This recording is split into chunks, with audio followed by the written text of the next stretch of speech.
Május 1-én Tasszáron, Kaposvár mellett már szinkronpályában lehet élvezni, ahol számos külföldi vendéggel egy szemben megcsináljuk az első Európa bajnokságot, úgyhogy oda is lehet jönni szurkolni a fiúknak és lányoknak, de addig is, ha nincs elég gumifüst, akkor április 11-12 Tököli Repülőtér Sebesség Fesztivál. Az a következő célpont az autósport tekintetében, mégpedig drift gyorsulás.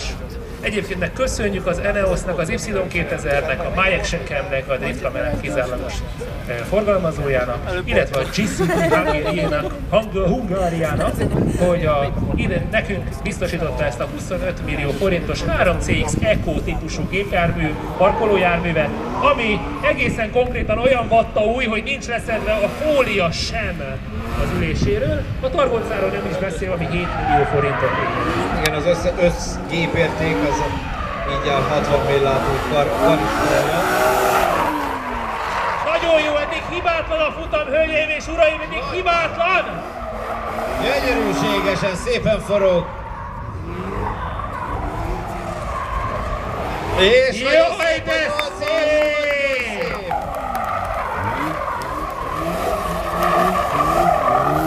Karistoljuk a lökös hátulját, azért lehetett hallani, hogy húzza.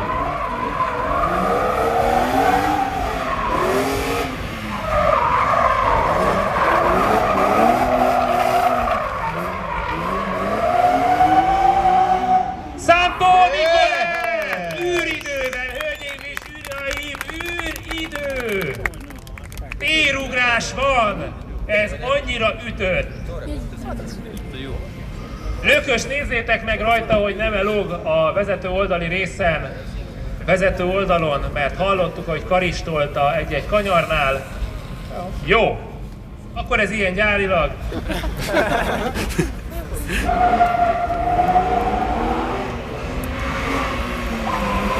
Én szerintem még mindig nem jó, de hát ha elhagyja, ha nem, ez van. Gyönyörű, hölgyeim és uraim! Jaj Istenem, mekkora mázli!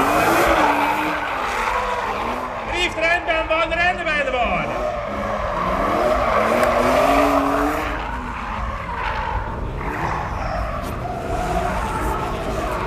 Igen! Egy kicsi megputulás, de nagyon jól kihozta belőle a történetet.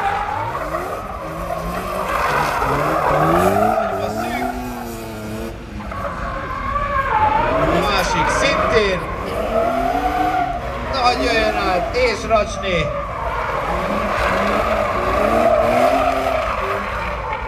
Ki az, aki mit akar? Hát ez itt Szántó Nikolett! Eddig abszolút